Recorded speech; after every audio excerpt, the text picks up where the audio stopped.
Aujourd'hui, on va parler de l'affaire de Huawei et Google. Bon, c'est vrai que ça date un peu, mais il y a encore beaucoup de personnes qui me demandent des explications à ce sujet et qui se demandent quel est le futur de Huawei dans la téléphonie. Je vais donc essayer de vous expliquer tout ça rapidement. Tout commence le 19 mai 2019 après un décret de Donald Trump. La Maison Blanche place l'entreprise chinoise dans la liste noire. Mais qu'est-ce que ça veut dire? Eh bien, ça veut tout simplement dire qu'aucune entreprise américaine n'a le droit de collaborer avec Huawei. Vous me direz, mais pourquoi faire ça? Ce sera sûrement une grosse perte d'argent pour les entreprises américaines. Ce n'est pas faux, mais les États-Unis affirment que les infrastructures télécom de Huawei et surtout les infrastructures 5G sont des outils d'espionnage au service du gouvernement chinois. Washington tente même de convaincre ses alliés, donc un peu tous les autres pays du monde, de bannir toutes les infrastructures de Huawei. Et le résultat, c'est que Google, en tant que groupe américain, n'a plus le droit de collaborer avec Huawei et ne peut donc plus certifier ses smartphones et ses tablettes. Et encore une fois, qu'est-ce que cela veut dire?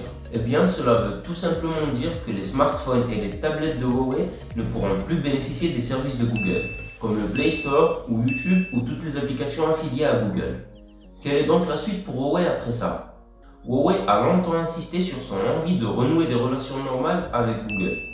Mais ça n'a pas très bien marché, vu que d'après la Maison Blanche, ils auraient des preuves sur leurs accusations, alors que l'entreprise chinoise clame son innocence et aucun des deux ne veut lâcher l'affaire. Du coup, Huawei a décidé de prendre les devants et de créer leur propre écosystème sur Android, ce qui est un peu logique s'ils ne veulent pas perdre beaucoup d'argent. Cet écosystème est basé sur les services mobiles de Huawei et sur le magasin d'applications AppGallery, qui est l'alternative de Huawei au Play Store de Google.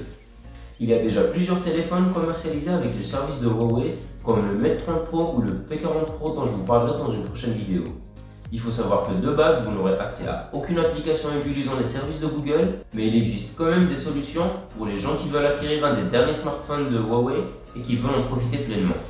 Par contre, si vous achetez un téléphone de chez Huawei, il ne faut pas espérer que le conflit se règle de sitôt. En effet, la Maison Blanche a étalé l'embargo jusqu'à au moins 2021. Et il semble vraiment difficile d'imaginer l'administration de Donald Trump enterrer l'âge de guerre avec la firme chinoise, surtout après avoir clamé détenir des preuves de sa culpabilité. Huawei de son côté semble progressivement abandonner l'idée d'une réconciliation et continue de miser et de communiquer massivement sur ses services mobiles maison. Bon, c'est la fin de la vidéo, j'espère qu'elle vous aura plu. Si c'est le cas, comme d'habitude, mettez un gros pouce bleu. Et dites-moi en commentaire si vous voulez plus de vidéos sur l'actualité des téléphones et de la tech en général. Allez, ciao!